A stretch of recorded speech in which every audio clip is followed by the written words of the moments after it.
Glória ao teu nome, Jesus.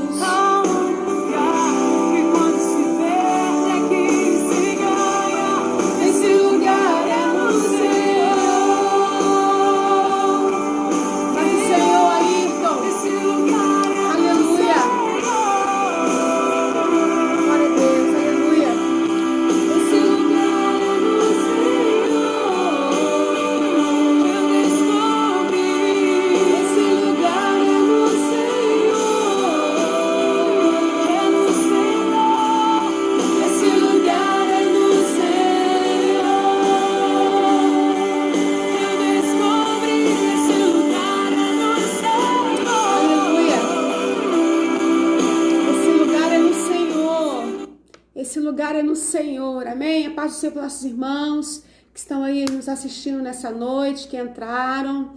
Deus te abençoe poderosamente. A gente vai tentar interagir com os irmãos, mas também não podemos perder tempo, porque esse assunto ele é muito extenso, é muita coisa para ser dita. E como eu sempre tenho falado com os irmãos, a gente não está aqui para dar a última palavra em nada, não tenho essa pretensão, jamais teria, mas de trazer mais uma luz, de trazer mais uma informação, de trazer um pouco mais de conhecimento, e cada um vai buscando esse conhecimento aí para agregar para si, né? Conhecimento nunca é demais, faz muito bem. Amém? Nós estamos no nosso estudo de Apocalipse. Hoje é a 8ª parte, olha, já estamos há 2 meses tratando desse assunto. É a oitava semana de aula que nós estamos dando sobre o livro de Apocalipse. Todos os estudos já estão no nosso canal do YouTube, o canal da igreja. Se você ainda não entrou, tem que falar, né? Entra lá, se inscreve, dá o seu like, dá o seu joinha lá, compartilhe. Amém? Mila, Érica, um beijo. Célia, Deus abençoe vocês.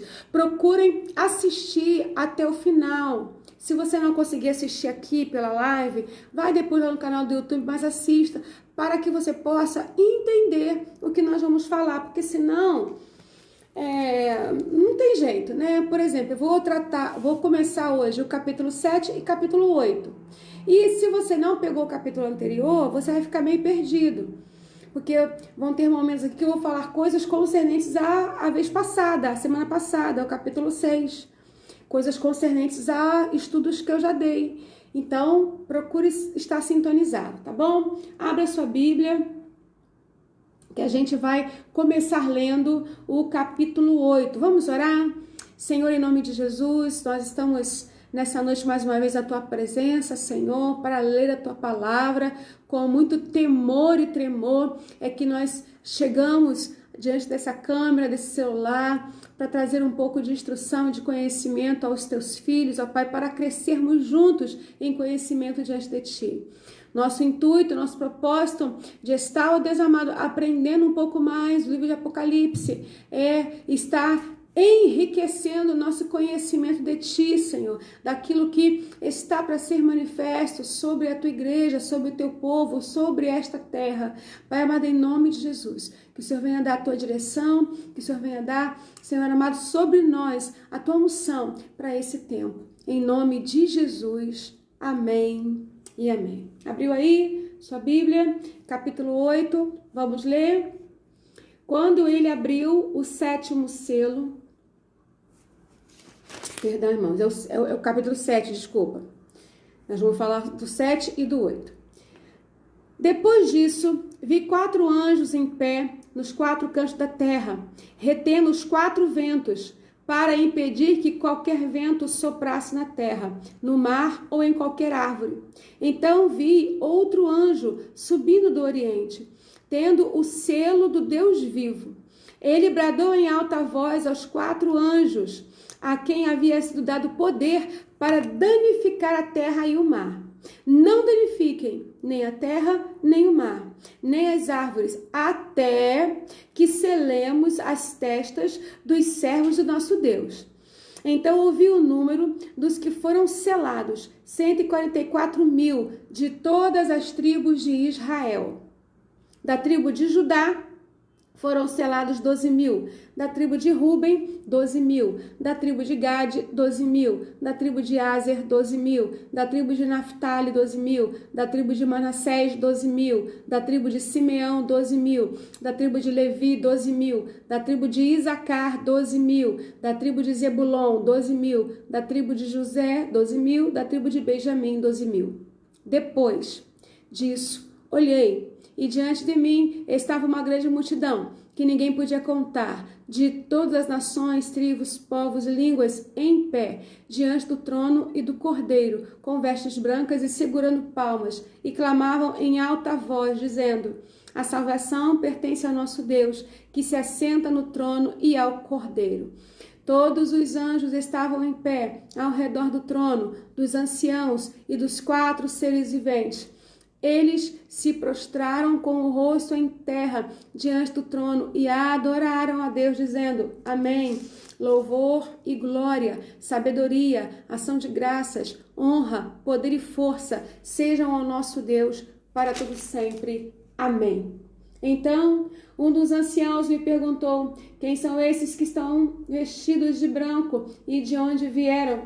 Respondi: Senhor, tu sabes. E ele disse: estes são os que vieram da grande tribulação e lavaram as suas vestes e as alvejaram no sangue do Cordeiro. Por isso, eles estão diante do trono de Deus e o servem dia e noite em seu santuário. E aqueles que estão assentados no trono estenderá sobre eles o seu tabernáculo. Nunca mais terão fome, nunca mais terão sede, nem os afligirá o sol, nem qualquer calor abrasador, pois o Cordeiro, que está no centro do trono, será o seu pastor. Ele os guiará às fontes de água viva. Aleluia.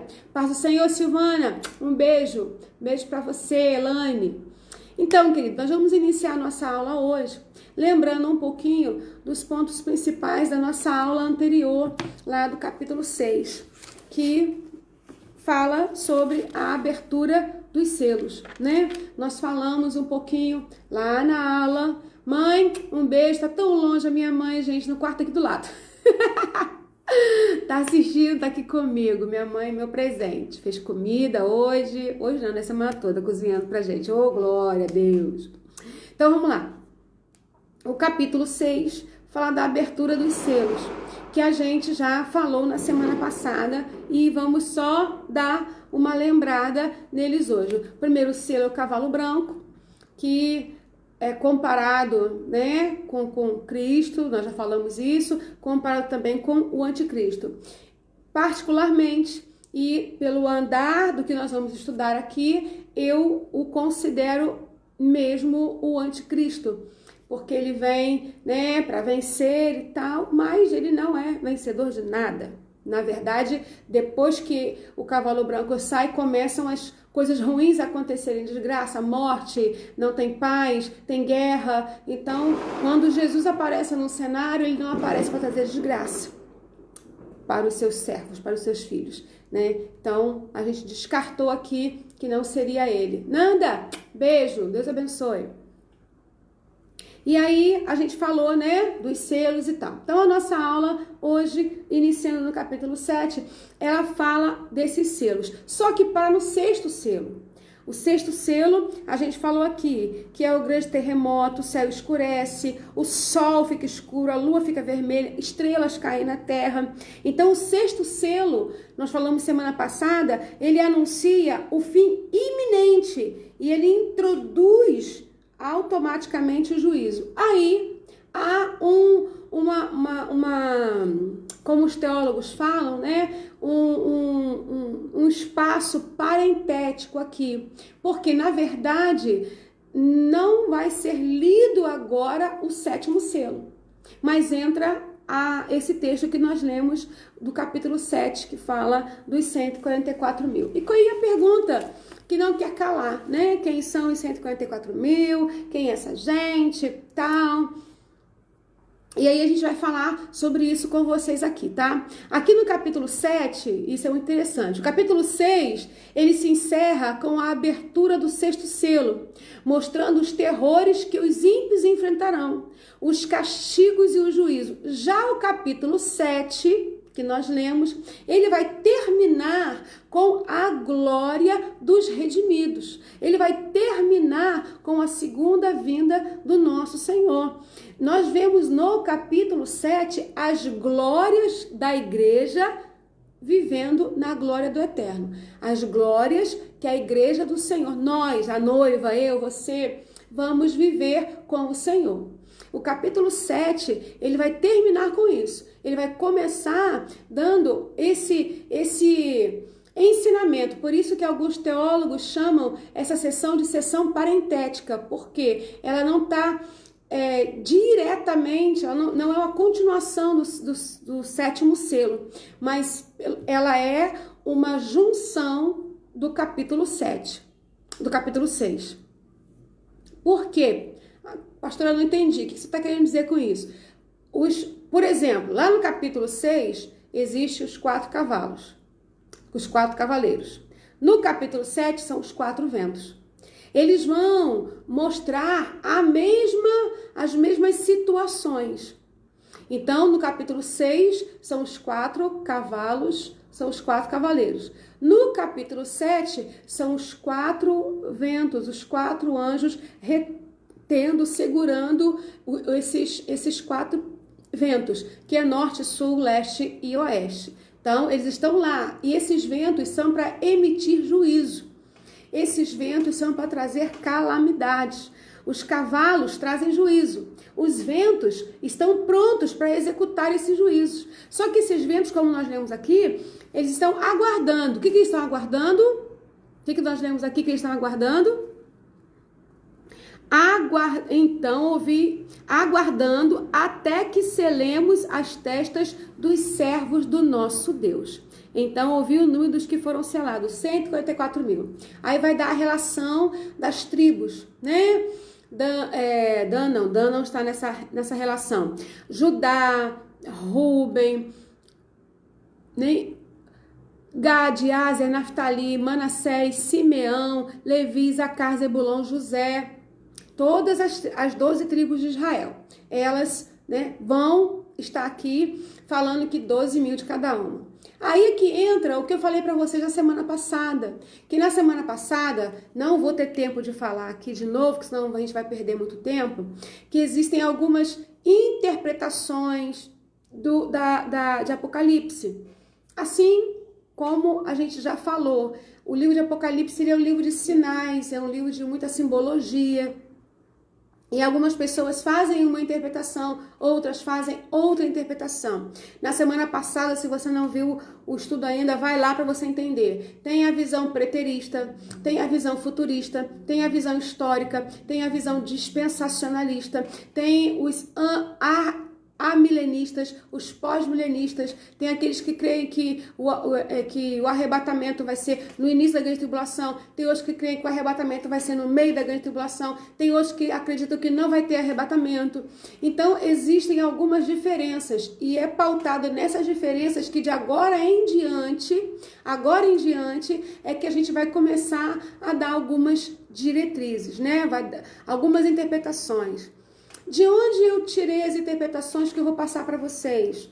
As interpretações que eu tirei, que eu fui pesquisando, como eu falo sempre para quem nos acompanha, são de pastores, são de teólogos que são renomados, são pessoas que são conhecidas, que já estão há anos no ministério, né, de 20, 30, 40 anos de ministério. Essas pessoas, eu busquei as informações nos estudos, nos sites dessas pessoas. E algumas dessas informações que eu peguei fez até com que alguns conceitos que eu, Estela, tinha lá no passado, eles caíram por terra.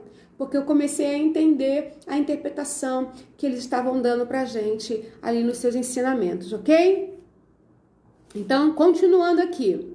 Como falamos no estudo anterior, de agora em diante, as interpretações serão de acordo com a visão de cada grupo. Já falamos dos preteristas, futuristas, amilenistas, já falei, né? E para cada visão dessa, há uma interpretação diferente. E eu estou procurando passar as informações para vocês de acordo com o restante do livro de Apocalipse, com aquilo que a gente já foi aprendendo, né? Absorvendo de conhecimento. E dentre eles eu julgo alguns que fazem muito sentido, por exemplo, pastor Augusto Nicodemos, Hernandes Dias Lopes, bispo Macalister da Igreja de Nova Vida, nós mesmos metodistas, né? John Wesley, a sua herança teológica. Então muita coisa a gente se reportou a essas pessoas para montar a nossa diretriz de caminhada de agora em diante, tá bom? Então, a maioria dos teólogos defendem que a igreja ela vai passar pela grande tribulação. Toda ela ou parte dela. Isso é um fato. A palavra do Senhor, segundo os textos que a gente já leu, é que a igreja ela vai ser poupada na tribulação e não da tribulação. Assim como os mártires morreram lá atrás nas perseguições e o Senhor foi guardando a sua igreja, mesmo assim, guardando a sua igreja, alguns morreram, alguns se tornaram mártires. Assim vai continuar acontecendo com a igreja. Na semana passada eu falei isso. Nós aqui no Brasil temos a liberdade de cultuar ao Senhor, eu poder falar com você pela internet, mas os nossos irmãos lá da China já não estão podendo mais fazer isso. Muitos já foram presos, já foram assassinados, igrejas foram destruídas. Então a maioria das igrejas, a maioria dos países que tem a perseguição aos cristãos ali muito latente, muito forte, ela vai continuar, vai permanecer. E talvez nós também passemos por isso, de uma forma muito abrangente, muito geral. Você e eu precisamos estar atentos a isso, ok? Então o capítulo 7, irmãos, é um capítulo parentético. Ele vai mostrar que esses 154 mil não são pessoas, não é literal esse número. Ele é simbólico. Por que ele é simbólico? Vou te falar. Gênesis capítulo 12, versículos de 1 a 3, você conhece a chamada de Abraão. Te farei uma grande nação, te abençoarei, né? E em ti serão benditas todas as famílias da terra. Abraão já recebe esta herança. Já é o Israel de Deus, já é a igreja de Deus ali. Já é a igreja de Deus ali, Abraão. Capítulo 17. Sara se tornando mãe de nações, de reis, de povos, multidões. Fala de multidões, já é a igreja ali. É uma simbologia. Então essa grande multidão, Gênesis 22, 16 e 18. Abençoarei a sua descendência, multiplicarei como as estrelas do céu e como a areia do mar. Então está falando de multidões, de grandeza, de coisas grandes. Os selados da visão que João está tendo aqui são todos os cristãos fiéis ao Senhor. É o Israel espiritual de Deus, não é o Israel físico, literal, o Israel de Israel, aquele que nasceu em Israel. É o Israel espiritual, nós, o Israel de Deus. Todos nós fomos abençoados pela descendência em Abraão e de Abraão. Todos nós, pela fé, né? O que diz a palavra? Lucas, beijo, Deus te abençoe, muito obrigada. Todos nós fomos abençoados por essa descendência. Então, segundo esta visão, a visão do capítulo 7, a visão que João estava tendo, esses 4 ventos que trazem destruição não podem se manifestar até que todos os redimidos sejam selados. Pastora, será que isso não diz respeito então à predestinação? Não. Não diz respeito à predestinação, diz respeito à presciência de Deus, é diferente. É diferente presciência e predestinação. Deus não predestina ninguém para a perdição, porém, na sua onisciência, Ele sabe quem é que não vai aceitar a sua palavra, quem é que vai debochar da sua palavra, quem é que vai, sabe, não valorizar a sua palavra. É diferente. É diferente de predestinar. Você vai para o céu e você vai para o inferno. É diferente. Mas o Senhor sabe, Ele conhece, porque Ele é onisciente. Lembra do que nós falamos na semana passada, dos atributos do Senhor? Um dos seus atributos é a onisciência. Então Ele sabe muito bem. E por conta de saber, é que Ele deixou registrado aqui para nós essa palavra. Os selados Eu, você, nós, Igreja do Senhor, os selados não precisam ter preocupação com o juízo, pois o castigo não chegará a cair sobre nós. A palavra do Senhor já diz isso. O castigo que nos traz a paz estava sobre ele e pelas suas pisaduras fomos sarados. Os selados não precisam ter medo do juízo, pois o castigo que deveria cair sobre nós já caiu sobre Jesus na cruz. Então, aqueles que já aceitaram a Jesus, que andam na sua palavra, que buscam viver a sua palavra, já estão guardados, estão selados. Você tem o selo do Senhor na sua vida, você tem a marca. Nós cantamos até uma canção, né? Eu tenho a marca de Cristo em mim, em meu coração está escrito o seu nome. O Senhor já nos marcou. Ok? Então o selo, isso é interessante você saber, ele tem 3 significados. Primeiro, proteção. Ninguém pode violar o que está selado. Lembra na semana passada que eu peguei um selo, mais ou menos isso aqui, ó. Vamos imaginar que é isso aqui, né, ó. Um selo. Isso aqui é uma etiquetazinha, tá, de preço. Mas faça de conta que ele está selando uma folha. Aí eu pego uma folha, hoje não tem nenhuma solta aqui, normalmente eu tenho. Aí eu pego uma folha, boto lá ela, quando alguém vai soltar aquele selo, o que vai acontecer? Vai dar uma rasgadinha, vai danificar, né? Então, o selo significa que nós estamos protegidos, ninguém pode nos violar, ninguém pode acessar a nós já estamos guardados. Então, o ensino de que só 144 mil serão salvos não procede? Claro que não, Elaine. Claro que não procede. Nós vamos falar disso aí já, só um minutinho, tá bom? Isso é a primeira coisa que significa o selo. Assim, Maria Rita, beijo, minha irmã, Deus te abençoe. A segunda coisa que o selo significa propriedade. Na antiguidade, os escravos eram marcados por seus donos, que era sinal de pertença. Eles eram marcados. E os empregados também tinham lá a sua marca. Eles eram marcados pelo seu dono. O que significava que ninguém poderia tocar naquele escravo. Ninguém poderia fazer nada, porque comprava uma briga com o dono dele. Então, aquele escravo lá, né, não poderia ser tocado se ele era do senhor A, o senhor B não podia tocar. Era assim que funcionava. Então, mostrava propriedade. Ele era proprietário daquela pessoa. Caiu aqui. Eu já voltei, tá aqui. É que soltou. E a terceira coisa que o selo mostra é genuinidade. Genuinidade. O que significa isso? Que o que está selado não pode ser adulterado.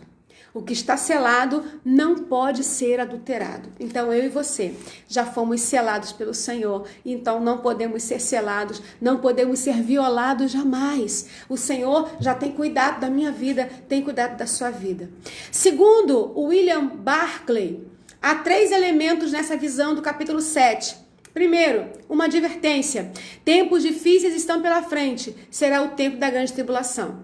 Segundo, uma segurança. Os selados jamais serão condenados com o mundo. Passarão pelas provas vitoriosamente. Terceiro, uma recompensa. Os que lavraram as suas vestiduras no sangue do Cordeiro desfrutarão das bem-aventuranças. Glória a Deus por isso. Amém? Então não se preocupe se nós vamos passar metade da tribulação, toda ela, em todo o tempo, Deus vai te guardar. Em todo o tempo, Deus tem guardado o seu povo até aqui e vai permanecer guardando, ok? Então, o número 144 mil não é literal, ele é metafórico. As 12 tribos de Israel apresentam o Israel literal, né? As 12 tribos de Israel apresentam o Israel literal. Mas o Israel verdadeiro é o Israel espiritual, que é aquele que eu e você fazemos parte, ok? Até porque, hoje em dia, não há divisão de tribos mais em Israel. Não tem mais aquela divisão como tinha antigamente. E até porque, na época de Jesus, já não tinha mais aquela ascendência a todas as tribos. Grande parte já havia sido desfeita. na divisão das tribos, isso aí já é a história de Israel, né? Um estudo bíblico já que a gente pode até pensar em dar futuramente. Na divisão das tribos, que ficou 10 tribos para um lado e 2 tribos para o outro, na verdade essas 10 tribos elas acabaram se perdendo no meio da história e só ficou basicamente a tribo de Judá. Por isso que Jesus é o leão da tribo de Judá, ok? Vamos lá, continuando. Antes de Cristo, encontramos a igreja na forma de Israel. Atenta para isso que eu vou te dizer agora, ó. Antes de Cristo, encontramos a igreja na forma do Israel. Depois de Cristo, encontramos o Israel na forma da igreja. Porque nós somos o Israel de Deus, nós somos os eleitos do Senhor.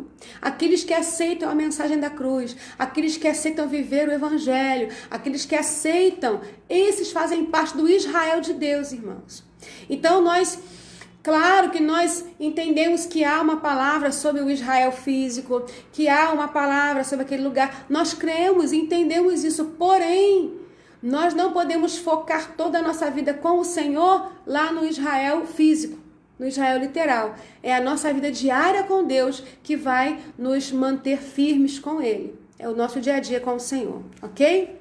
Como nós já falamos, há 3 grandes interpretações para os 144 mil. Aí, Elaine, que vai a tua resposta. Tá aí, Elaine? Tá me ouvindo aí, Elaine? Há 3 grandes interpretações para os 144 mil, que é muito falado nesse tempo que a gente está vivendo aí. Primeiro, entendem que 144 mil é a igreja que vai morar no céu, que só esses 144 mil escolhidos, selados, é que vão reinar com Cristo, é que vão estar com Cristo, e os demais, os que ficarem aqui, vão morar na terra mesmo, né? Você já deve até identificar aí alguma doutrina que fala sobre isso, né? Então a gente não precisa falar nome, você já deve identificar e não cita também aí não, tá bom? Em nome de Jesus. Aí, essa doutrina, esse ensinamento, ele perde muito. Ele não tem embasamento nenhum forte, verdadeiro. Por quê?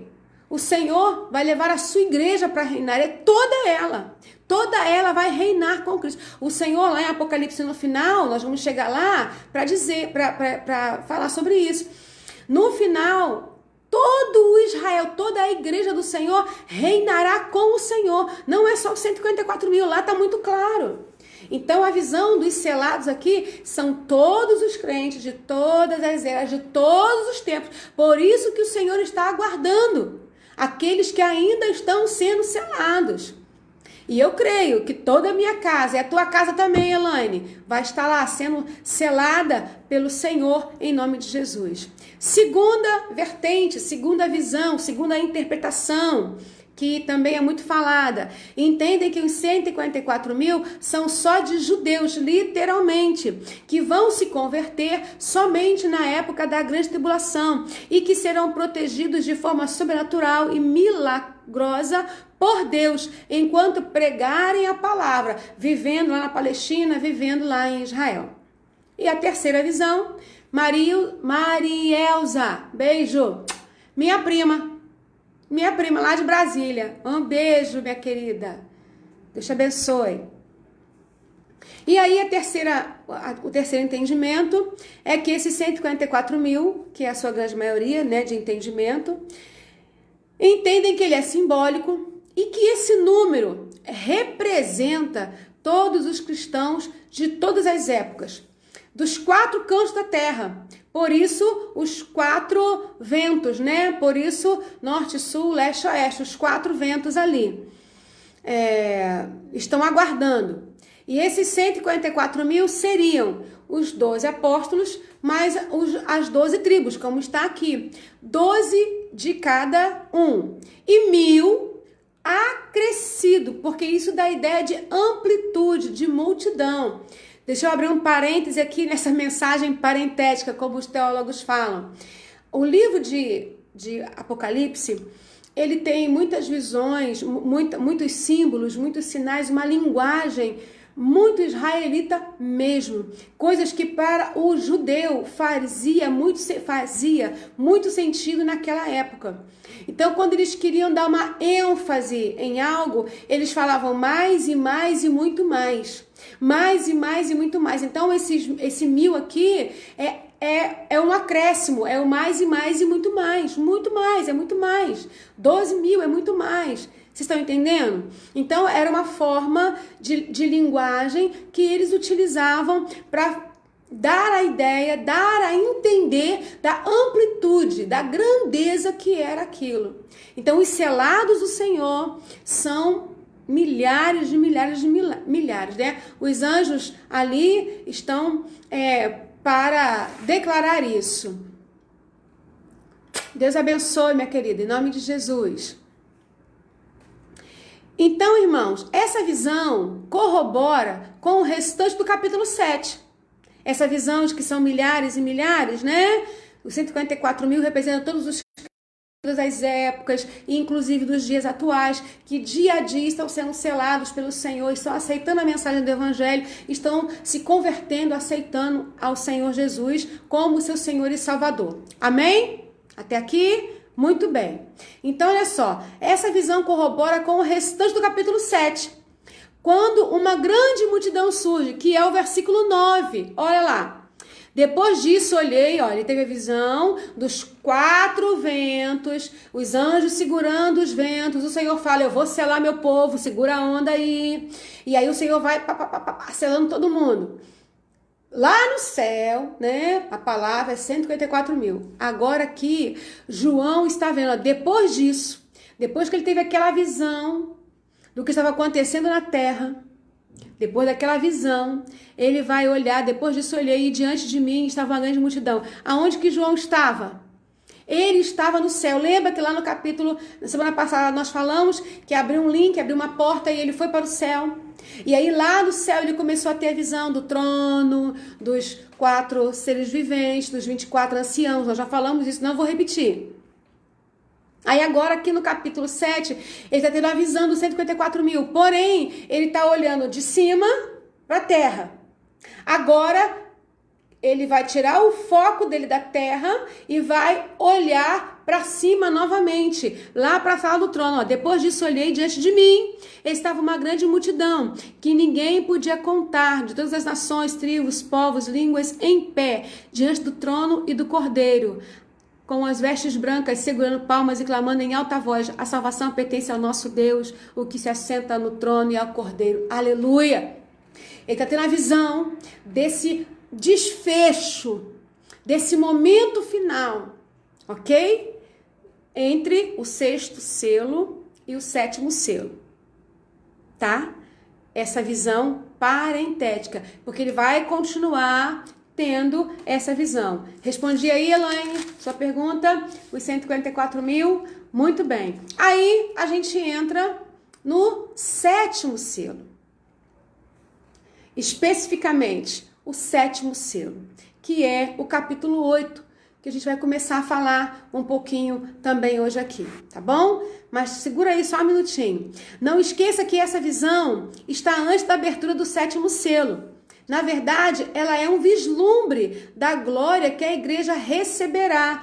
Olha o que a glória receberá. Olha o que a igreja receberá como glória na sua vida. Versículo 9 do capítulo 7. Depois disso olhei e diante de mim estava uma grande multidão que ninguém podia contar, de todas as nações, tribos, povos e línguas, em pé diante do trono e do cordeiro, com vestes brancas e segurando palmas. Então vamos lá. Primeira coisa que eu quero dizer aqui, a igreja do Senhor, ela é inumerável, uma grande multidão, de todos os povos, tribos, raças, línguas, nações, é inumerável, aleluia. Segunda coisa que eu quero destacar aqui é que a igreja ela é universal, ela inclui todos os povos, língua, raça, né? Ela inclui todos, porque ama todos, mas não inclui tudo. Já falamos isso na outra live nossa, tem que vigiar. Cuidado com a teologia inclusiva, que Deus aceita tudo e todos. Não é assim, não. Não é dessa forma, não, tá? Vamos estar atentos ao que a palavra do Senhor diz pra gente. Terceira coisa, nós vemos uma igreja honrada, uma igreja que está de pé diante do trono do Cordeiro. Olha lá, de pé diante do trono do Cordeiro. Quarta coisa, é uma igreja pura, porque ela está com vestes brancas, que foram lavadas no sangue do Cordeiro. Quinta coisa, é uma igreja vencedora, porque ela traz nas mãos palmas.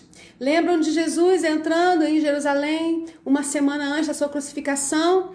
Os mantos e as palmas estendidas e ele passando e o povo gritando hosana ao que vem em nome do Senhor. As palmas representam, né? As palmas representam a realeza, a vitória. A vitória. Quando o exército guerreiro saía para as batalhas e vencia, o seu comandante vinha sentado num cavalo branco, vinha com uma coroa de louros na sua cabeça e com palmas nas suas mãos para mostrar que ele tinha vencido. E atrás dele vinham os vitoriosos puxando os escravos, aqueles que haviam sido subjugados na batalha. Então as palmas representam a vitória do povo do Senhor, querido. O Senhor tem garantido para a sua igreja a vitória, aleluia. Todas as vezes que eu leio esse texto, todas as vezes que eu sento para preparar o texto, o estudo de Apocalipse, eu fico maravilhada com o milagre que o Senhor tem revelado a nós através da sua palavra e mostrado para mim e para você, de que a igreja, ela é vitoriosa. Então toma posse dessa vitória, igreja do Senhor, aleluia. Aleluia, nós somos essa igreja. Então não abandone Jesus por nada, não saia da sua posição por nada, não abaixe a guarda por nada. Ainda estamos em guerra, mas permanecermos fiéis, nós vamos receber a vitória com o Senhor. Vamos ter as palmas nas nossas mãos e vamos estar diante do Senhor no dia glorioso do Senhor. Amém? Não vamos deixar que nada roube isso de nós, em nome de Jesus. Aleluia. Deus te abençoe. Só escuta a voz, o quê? Não consegue ver? Ah, mas eu tô aqui, gente. Deve ser sua internet, então, porque a gente tá aqui, ó, aparecendo aí pro povo. Em nome de Jesus. Segura mais um pouquinho que deve ser a internet. Continuando. Ainda aqui, né, nesse versículo 9 e 10, nós vemos uma igreja que tributa a Deus a sua salvação. A salvação pertence ao nosso Deus, que se assenta no trono. Então é uma igreja que reconhece o senhorio do Senhor e que tributa a Ele, que dá a Ele honra, glória e louvor, que não abre mão dessa adoração, que não abre mão dessa presença gloriosa. E por fim, é a igreja que une a sua voz à voz dos seres angelicais. Nós vamos unir a nossa voz com a voz dos 24 anciãos, dos 4 seres viventes, dos anjos, todos eles. Nós vamos estar juntos lá para louvar e bendizer ao nome do nosso Deus. Isso é tremendo, isso é glorioso. Amém? Então, os selos falam do sofrimento da igreja, perseguida pelo mundo. As trombetas, os selos que eu digo do capítulo 6 que nós lemos, tá? Os selos ali. Fala do sofrimento da igreja. As trombetas do sofrimento que o mundo incrédulo há de padecer. Os selos mostram o que vai acontecer na história até o retorno de Cristo, dando particular atenção ao que a igreja terá que sofrer também. E já está sofrendo, né? E tende a piorar. Agora, as trombetas, elas dão ênfase ao sofrimento que o mundo padecerá, mas nós estaremos guardados, nós estaremos preservados, porque nós somos selados pelo Senhor. O 6º selo anuncia o fim das catástrofes cósmicas, anuncia o fim, as catástrofes cósmicas. E a 7ª trombeta anuncia também a mesma coisa. Vamos abrir agora o capítulo 8 e vamos ler, porque ela é bem interessante. Capítulo 8. Quando ele abriu o 7º selo, houve silêncio nos céus, cerca de meia hora. Vi os 7 anjos que se acham em pé diante de Deus, e a eles foram dadas 7 trombetas. Esses anjos aqui são os anjos representados lá no início das 7 igrejas, que nós já falamos sobre isso, que representam a plenitude da igreja, ok? Então, continuando. Outro anjo que trazia um incensário de ouro aproximou-se e se colocou em pé junto ao altar. A ele foi dado muito incenso para oferecer com as orações de todos os santos sobre o altar de ouro diante do trono. E da mão do anjo subiu diante de Deus a fumaça do incenso com as orações dos santos. Eu quero abrir um parênteses aqui para te dizer como a oração ela tem poder. Por isso que a gente fala tanto de oração e de jejum. Uma igreja que ora, uma igreja que jejua é uma igreja que vence as adversidades. Não sejamos uma igreja de eventos. Não sejamos uma igreja que cria coisas para atrair pessoas. O joelho no chão, o quebrantamento traz avivamento. O avivamento, né? Ele vem acompanhado de vidas. Porque avivamento é salvação, é milagre, é Deus fazendo. Então a gente precisa entender que a oração, ó, como está aqui. Parceiro, irmão Gerson, Deus te abençoe. Seja bem-vindo conosco aí nessa noite, em nome de Jesus. O capítulo 8 aqui está falando da abertura do 7º selo. E a abertura do 7º selo carrega, inclusive, né, abre oportunidade, melhor dizendo, para as orações. Porque o texto está dizendo aqui que o incensário são as orações dos santos. Então o anjo pegou o incensário, encheu com o fogo do altar e lançou sobre a terra, e houve trovões, vozes, relâmpagos e um terremoto. As nossas orações, quando nós oramos por justiça, o tempo da justiça de Deus está se manifestando aqui, ó, na sua palavra. Está se manifestando aqui. O dia da justiça e da vingança do nosso Deus. Quando eu era adolescente, a gente cantava uma canção que dizia sobre isso, né? Que o sangue do Cordeiro ia fazer com que nós vencêssemos, né? Eles o venceram pelo sangue do Cordeiro e pela palavra do seu testemunho, e não amaram as suas vidas até a morte. Então nós não podemos abrir mão dessa fé. Nós não podemos abrir mão desse tempo de oração que nos faz crescer no Senhor, que nos fortalece a cada dia no Senhor.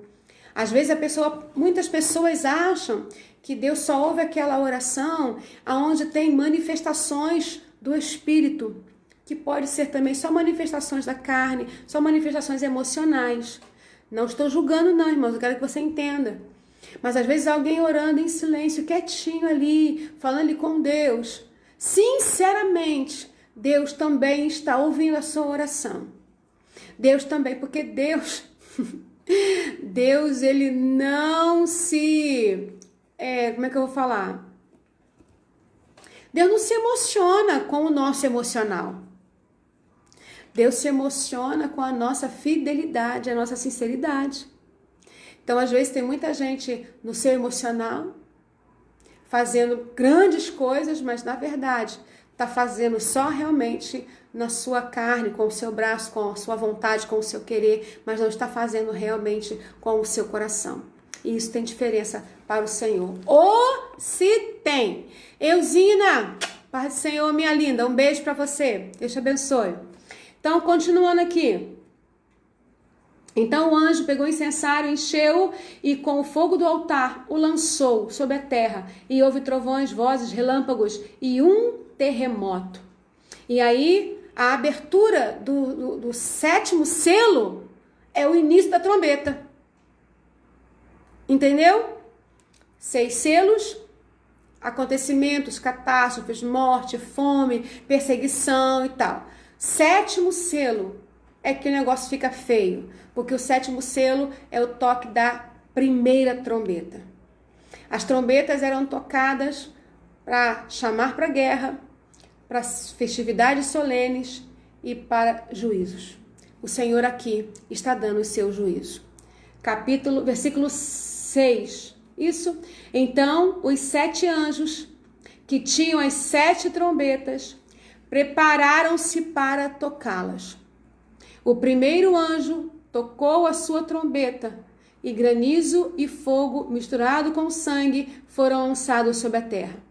Foi queimado 1/3 da terra, 1/3 das árvores e de toda a relva verde. Então, a primeira trombeta a ser tocada, ela vai trazer fogo para consumir 1/3 da terra. Cadê? Eu anotei aqui, anotei. Isso aí. Segunda trombeta.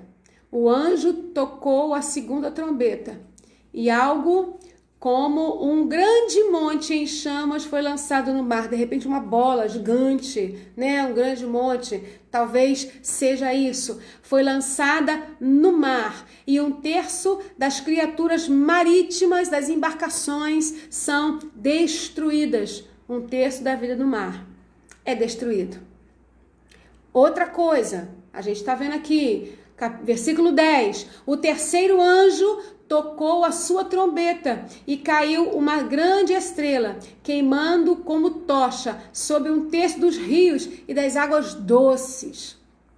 O nome dessa estrela é absinto, tornou-se amargo 1/3 das águas e muitos morreram pela ação das águas que se tornaram amargas.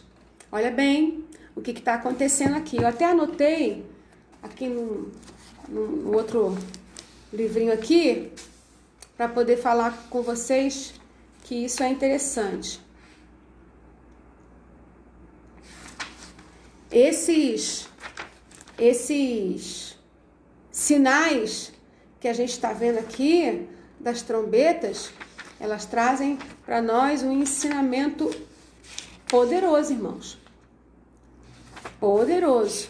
E nós precisamos permanecer firmes aqui, ó. As 4 primeiras trombetas se distribuem sobre a terra, o mar, rios e os astros. Deus derruba o edifício cósmico que ele próprio levantara.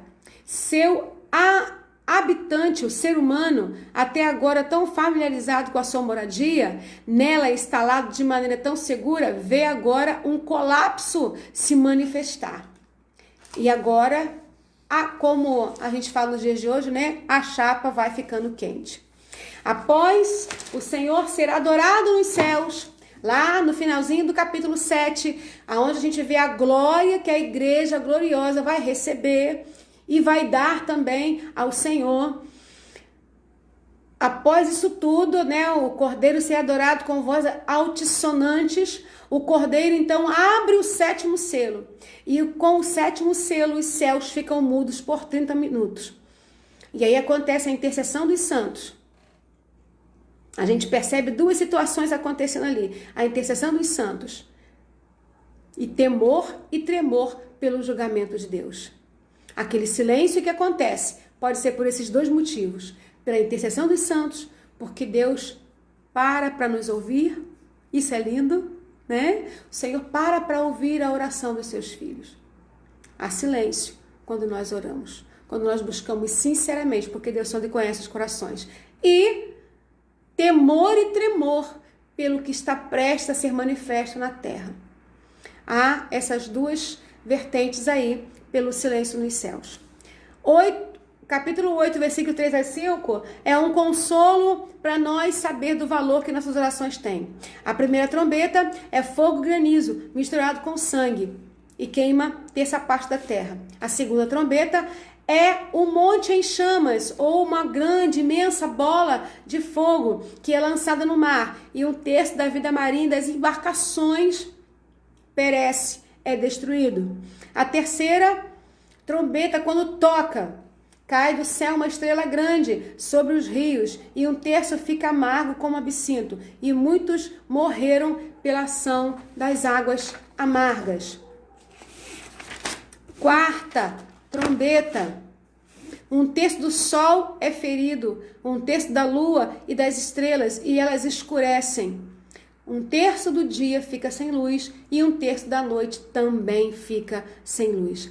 As 4 primeiras são catástrofes naturais e as 3 últimas são sofrimentos para o homem. As 4 primeiras trombetas são catástrofes naturais e cósmicas, que a gente leu aqui agora.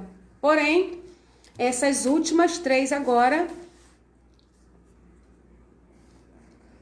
que está aqui, ó, no versículo 9, no versículo 13, diz assim, ó: enquanto eu olhava, ouvi uma águia que voava pelo meio do céu e dizia em alta voz: ai, ai, ai. São as 3 últimas trombetas que faltam.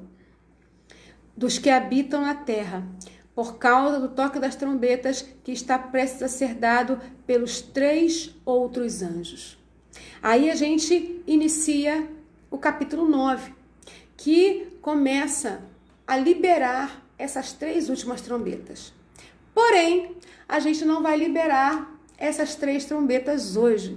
Elas vão ficar para a semana que vem, capítulo 9, porque na verdade o capítulo 9 de Apocalipse, que nós vamos ler, que vai ser a nossa próxima aula, a aula 9, fala da cavalaria infernal, que vai ser liberada com o toque dessas 3 trombetas. Você sabia que há demônios que ainda estão presos, tamanha a sua fúria e a sua força?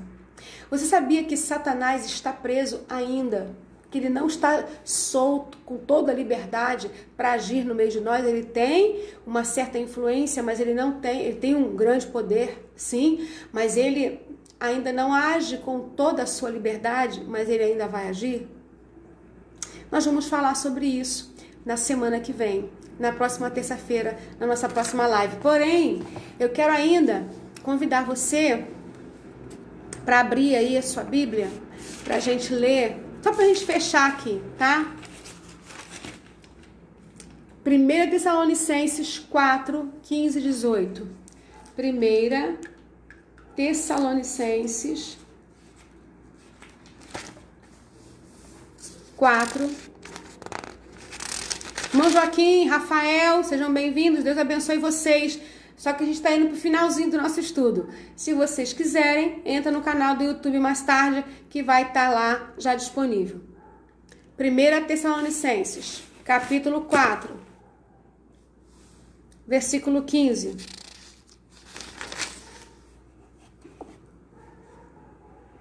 Dizemos a vocês, pela palavra do Senhor, que nós, os que estivermos vivos, os que ficarmos até a vida do Senhor, certamente não precederemos os que dormem, pois, dada a ordem, com a voz do arcanjo e o ressoar da última trombeta de Deus, o próprio Senhor descerá nos céus e os mortos em Cristo ressuscitarão primeiro.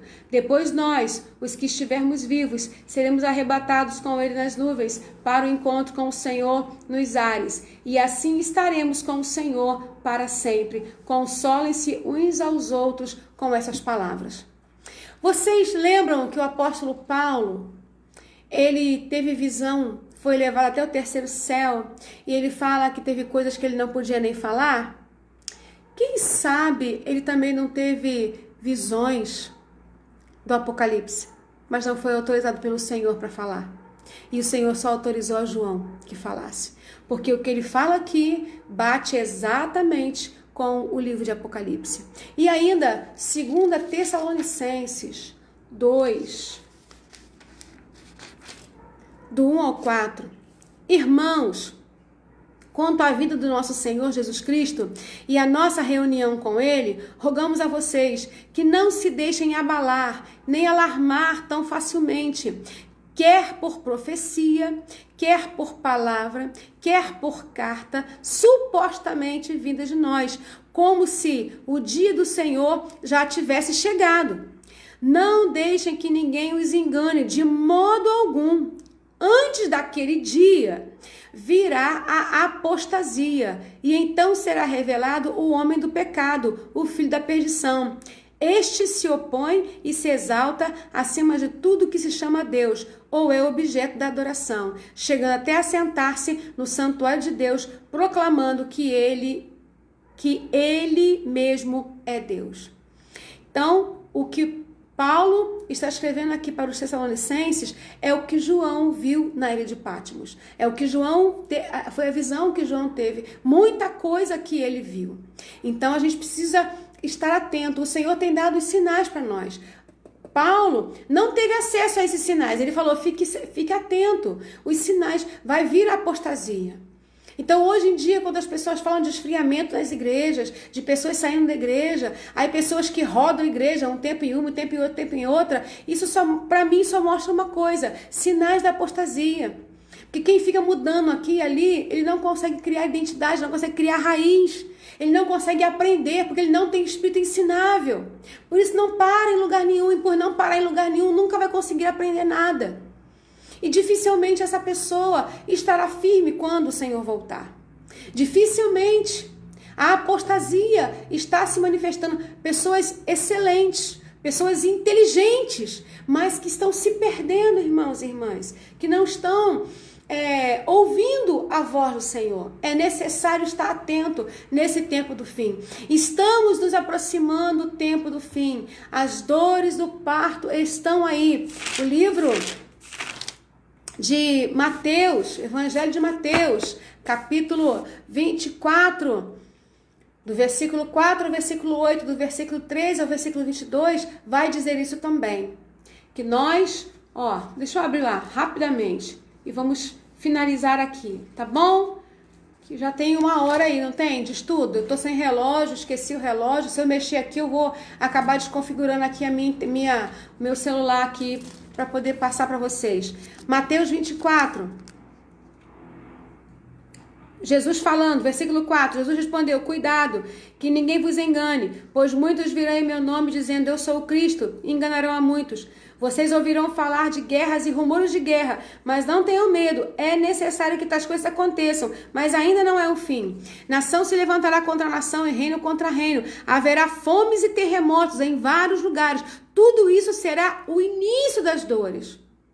Fomes e terremotos em vários lugares, mas no tempo do fim, realmente, irmãos, não vão ser em vários lugares, será em todo mundo simultaneamente. Mas o Senhor vai estar guardando a sua igreja. O Senhor vai estar preservando a cada um de nós. Então, eles os entregarão para serem perseguidos e condenados à morte, e vocês serão odiados por todas as nações por minha causa. Naquele tempo, muitos ficarão escandalizados, trairão e odiarão uns aos outros, e numerosos falsos profetas surgirão e enganarão a muitos. Só que está falando do tempo do fim, queridos. Do tempo do fim, que nós seremos odiados, nós seremos perseguidos. Olha a perseguição acontecendo aí, um monte de coisa podia abrir, menos a igreja. Porque a igreja tem problema. E agora, para voltar, a igreja tem que ter todos os cuidados, tem que ter um monte de coisa. E corremos o risco, realmente, de até paralisarem os cultos, para não ter superlotação. Mas o BRT está, lotado. Os mercados estão, lotados. Os bancos estão, lotados. Não é verdade? A perseguição ela já está acontecendo, irmãos. Não podemos. Obrigada, Fernanda. Obrigada. Tô terminando já. Não posso passar de 1 hora, porque senão fica ruim lá no nosso canal do YouTube. E as pessoas também saem fora, não assistem muito tempo, não.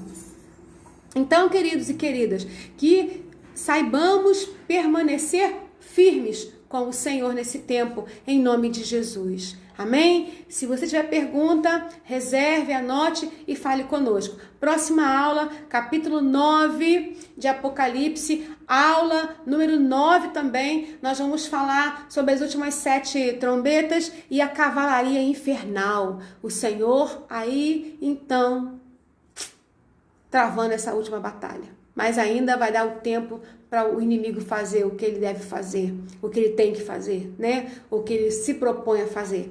Mas o Senhor vai estar guardando o seu povo. O Senhor vai estar guardando a sua igreja. Eu e você sendo guardados pelo Senhor.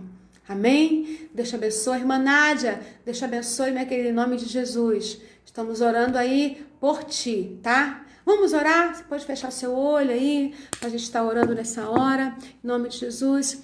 Pai, eu quero agradecer a Ti pelos irmãos e irmãs que estiveram conosco até aqui, que permaneceram nesse estudo. para aprender um pouco mais, se colocando à sua disposição, à disposição do teu espírito, para aprenderem conforme a sua vontade e o seu querer.